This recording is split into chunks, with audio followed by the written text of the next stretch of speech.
ఆయనకి మనల్ని చూడాలనిపించదా?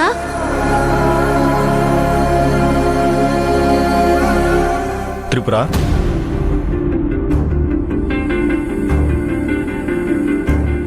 ఏం కావాలి?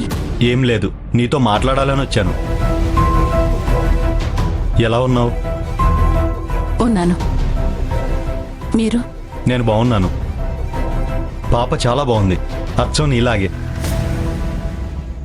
చూడు త్రిపుర, జరిగిందేదో జరిగిపోయింది.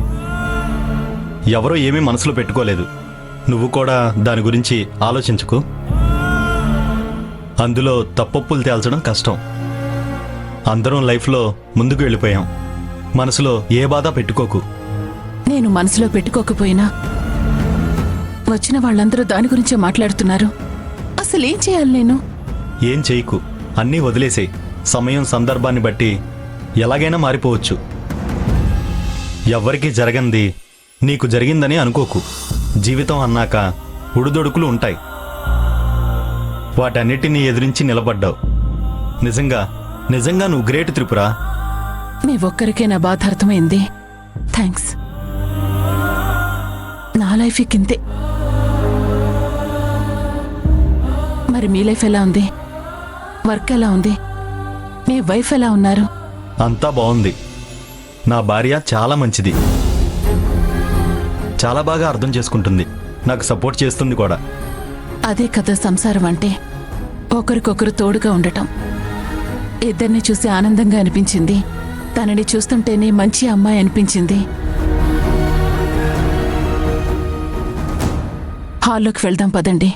ఇక్కడే మనం మాట్లాడుకుంటూ ఉంటే బాగుండదు. సరే, నీకు ఎప్పుడు ఏ హెల్ప్ కావాలన్నా నాకు ఫోన్ చెయ్యి. తప్పుగా అర్థం చేసుకోకు.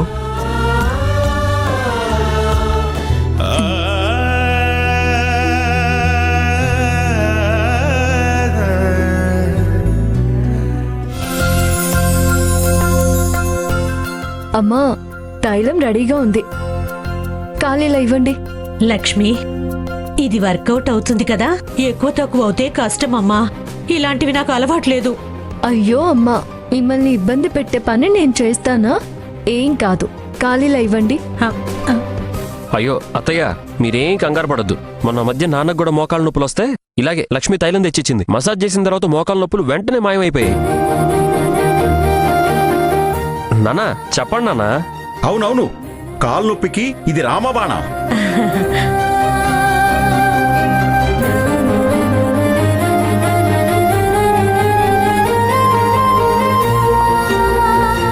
అబ్బా,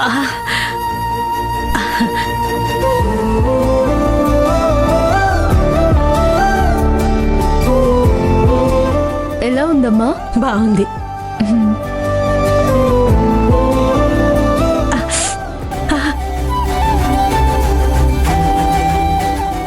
అబ్బా లక్ష్మి, మంటగా ఉందమ్మా.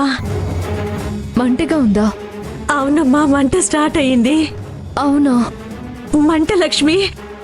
అబ్బా,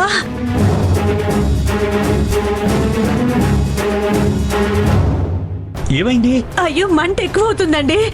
అమ్మా లక్ష్మి, మంట. అమ్మా లక్ష్మి, మంట. అయ్యో అమ్మా లక్ష్మి, మంట. అమ్మా లక్ష్మి, మంట. నా వల్ల అవ్వట్లేదు. ఏమండి, నొప్పండి. అమ్మా, నువ్వే ఏదో ఒకటి చేయి లక్ష్మి. అమ్మా అమ్మా అమ్మా లక్ష్మి, అమ్మా, ఇందులో కర్పూరం వేసావా? అవును. ఏంటి లక్ష్మి ఎంత ఇది? పని చేసావమ్మా. అయ్యో, దానికి కర్పూరం మంట. పడదు, ఎలర్జీ వస్తుంది. అయ్యో, ఎర్రగా కందిపోయి వాపు వస్తుంది. అయ్యో, మంట. అందుకనుకుంటా ఈ మంట. అయ్యో దేవుడా, ఈ పిల్ల నా ప్రాణం తీస్తుంది. నేనప్పుడే చెప్పాను ప్రయోగాలు అవి చేయకూడదని. నా మాట వింటే కదా. ఇప్పుడు చూడు ఏమైందో. లక్ష్మి, ఇలా అయిందేంటి? వదిన చాలా బాధపడుతోంది. ఇప్పుడేం చేద్దాం? చేసిందంతా చేసి ఇప్పుడేం చేయాలని ఆలోచిస్తే సొల్యూషన్ దొరుకుతుందా? అంతా తనకే తెలుసు అనుకుంటే ఇలాగే జరుగుతుంది. త్రిపుర, నువ్వు కాసేపు నోరు మూస్తావా? అసలే అందరూ కంగారు పడుతుంటే నీకు దండం పెడతాను కాస్త ఊరుకో